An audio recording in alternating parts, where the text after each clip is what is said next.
What's up, dudes and dudettes to the internet? My name's Scythe, and we are back again for another Trove on PS4. And before we get started today, I did want to hashtag confirm that, yep, I'm the stupid turtle head profile on PSN. I also wanted to show you all the community I ended up making, and thank you all so much for giving the amount of support that you have on the past few episodes. Like, really, it means so much to me. And because of that, too, you know, a lot of you ended up giving me lots of tips and telling me, hey, dude, you should create a community so that you can actually have people follow your community, and then they can actually see when I'm online and join me in game and stuff like that, right? Because otherwise, that's just a feature on Xbox, and I'm honestly a scrub when it comes to the PS4 stuff. So this is my community right here. It's called ScythePlaysYT, and it has like a picture of a zoomed in compass. That's just from the Dragon Quest game that I'm running on the channel. It's the only picture that I just so happen to have, and the background picture is a very, very blurry one from Uncharted 4. So before we get started with our crazy, wacky adventure today, and I explain all the things that are going on with the game itself, I wanted to say, I would very much appreciate if you would hit that like button for me, and thank you so much if you do. Now, without further ado, this is our Club World. Finally, we have it actually up and running. Well, not really up and running or anything like that. And I want to give a shout out to my man, Dead Reckoning 147, because he ended up donating to me. Where is it? Bang! He gave me a couple pieces of shadow gear, shadow face, shadow hat, and then also ended up giving me this perfect S4 ring that I'm probably going to be using to the end of time. Not to mention he ended up donating a bunch of flux so that I could actually create this club, so I made him an officer right away, and I'm going to be kind of recruiting people when I find the time. Like, that's one thing that I will say, which I'm sorry, I know that's a little bit disappointing to the PS4 fans, but yeah, I've got my hands full with the PC and Xbox version right now, mostly the Xbox version, and because of it, I haven't really had that much time to dedicate to the PS4 series just yet. Now, you know, we're going to have the series as regular as possible, and I ended up grinding a little bit off camera, skipped right over the master world, and now we're in U1, and our quest is actually having us go to the Shadow Towers. I was able to mine a couple resources, but not really too much outside of just what I ended up randomly coming across. I also don't have any good mount or anything like that, which we'll get that in no time with the consecutive days badge and stuff like that. Also, I am going to have a separate video talking about this, if not already released by the time this video comes out. But you see the thing in the top right, like the little bar that's actually at a 0 there? You wouldn't believe how often I get that question, like what that bar actually means. That is actually your tome bar, everybody, which you have to actually have a tome activated and equipped in order to actually get items from it. Okay, so let's see. Can we craft one of these? Like, is it gonna do it? There we go. This game's like so laggy sometimes. Okay, so do they actually let us put these in a cornerstone? No, they don't. We can only put them in a club world. Oh, I should also show you all that the club is the Uggles Squid. So there's a reason for that, okay? There's a reason for that. Somebody ended up taking Jub, obviously on the PS4. Somebody also ended up taking Team Pixel. Someone took that on the Xbox as well. And then I was going to end up calling the club the Uggles Squad, but then I accidentally typed Uggles Squid, and I just kind of ran with it because I thought it was really, really dank. So yeah, that's gonna be our club, everybody. So you can always /join world space Uggles space Squid. It's not cap sensitive or anything like that. And it's gonna take us a little while before we get like a hub and everything like that. I gotta find some time to actually do some building while also not necessarily having any of the blocks. I might go for a different theme on the PS4 version though. Maybe kind of go for like a smaller houses and more of a town theme rather than the one that I have on the Xbox, where I just ended up making kind of a homage to my PC Club World, you know, with the giant pagoda house, right? And that's cool, don't get me wrong, it really, really is. I enjoy it. But I kind of want to try and go for a different type of theme, especially because we're maining the pirate, so we might try to go for like a pirate type of town and a couple docks and stuff like that, you know? Man alive, this stupid toilet, like seriously, just trying to wreck my face. I mean, at least because we're the pirate, we're insanely powerful and do like so much damage to all these enemies. enemies. It's just nuts. Like, really, because otherwise, any other class starts to actually have a very hard time with these areas. Like, even the Draco, which I'm doing on the Xbox.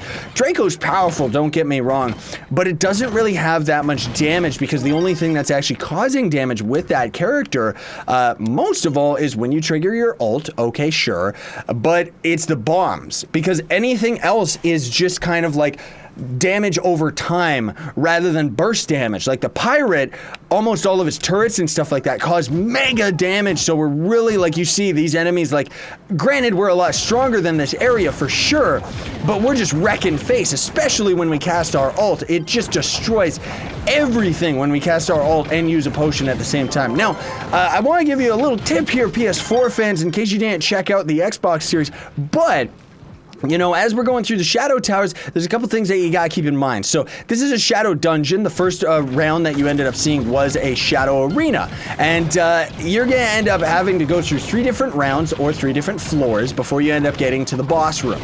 And the difference between these rooms is going to be, you know, very, very small. It's just either you transition through an area or just fight waves of enemies in one area all by itself. Now, the differences, most of all, come in with the codes. So with a dungeon like we're in right now, we're actually regenerating our flasks every time we end up completing one of those wave machines, like one of the cursed skulls, right? And also, all these enemies in here actually drop items, as opposed to any of the enemies that you... Oh no, I forgot, I don't have any jump. Any of the enemies that actually get activated and appear from the cursed skulls, they won't generate any items. So killing them is just strictly to get the quest done, right? As opposed to if we kill all these enemies, we would end up actually getting some good items, right? But we'll probably just have enough time to end up fighting the boss for today. And on top of that, I think I ended up mentioning that in the last episode. It's gonna take a little while for me to get things all kind of in order here though, folks. But, I'm gonna try really hard to get these series as frequent and regular as possible. You know, I'm kind of looking at my calendar, trying to work things out, and for the most part, from what I can tell, I'm going to end up trying my best to have 3 Xbox, 3 PS4, and 1 PC episode of Trove a week. Granted, you know, there might be some extra unboxing videos of the PC version and stuff like that, but I want to try and have Trove be out regularly. But I'm not trying to, like, overdo it or anything, because there's other games that I do enjoy playing on the channel. You know, a lot of games did have to obviously end up getting cut to accommodate for me dedicating my time and effort to recording another version of Trove, because it might not seem like much, because, you know, Trove's Trove, and I've been playing it for such a long time that it's, like, all the same to me. But you gotta think that this is a completely separate game, you know?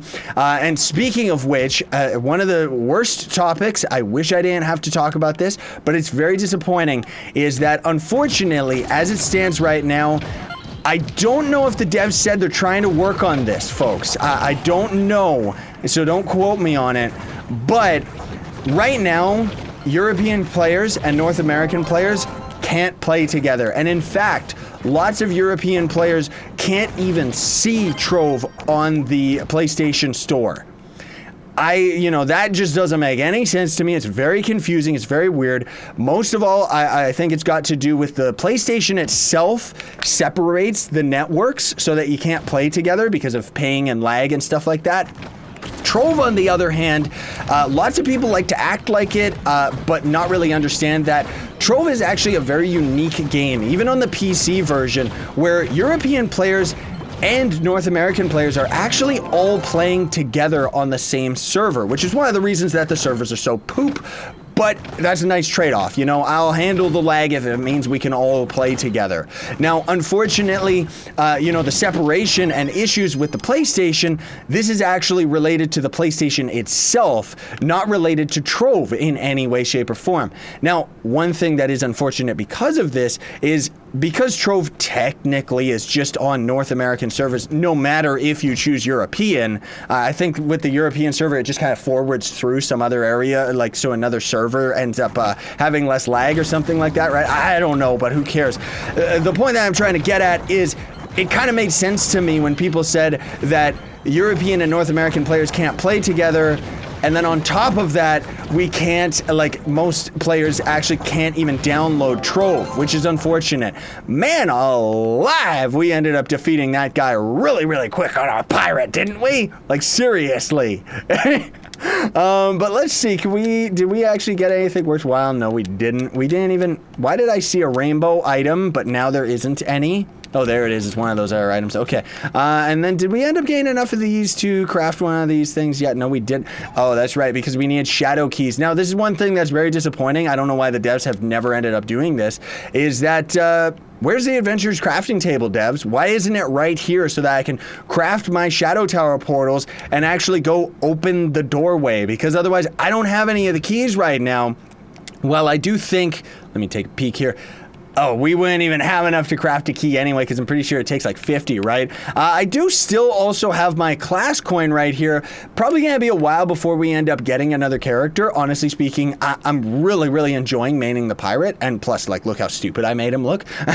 But either way, yeah, there's also a lot of crazy things going on with the console version right now. I just want to give a heads up that if anybody ever comes up to you and tells you, hey, dude, I know how to duplicate items, apparently that is a bug and a glitch that's going on with the console version, but if you end up linking your console account to your PC account, it means that they can detect you very, very easily and track down your email and just ban you. So lots of people are getting banned for that. So be careful if anybody ends up like coming up to you and talking about that. You know, whether you want to actually do the, you know, go all the extra mile to actually report them or anything like that is entirely up to you. But I just wanted to give you a heads up as to what's going on. Now, that's the other thing too, is the devs are talking more and more about bringing the PC updates to the console version. Hopefully it doesn't take them 50 years. I know I just kind of keep repeating that, but really, like, with the pedigree of the devs, they really, really like to procrastinate. You know, sorry to say, they just do. You know, I've been playing this game for a long enough time to know that. Or maybe it's not so much that as it is they don't have enough manpower over there, you know, or woman power, what, I'm not, you know what I mean. But I'm just saying, like, it's like, I don't know how long it's going to end up taking them before they end up actually bringing the PC updates to the console, but I hope it doesn't take them 5 years before this game is dead. Now, that said, I think the console version is actually doing extremely well, and to the PC series, like, to the PC players that are actually watching this series, sorry to say, but honestly, folks, like, the console versions are just, like, a lot of fun for me because I get to start over again, even if I don't really have as much time to dedicate to each of the console versions as I would like, because I'm only one person, right? So we're supposed to go complete a challenge. I mean, I do that off camera. Thanks so much for watching, though, everybody. Very much appreciate it. Don't forget to like, share, favorite, and subscribe for more daily content. Sign on, stay epic, everybody.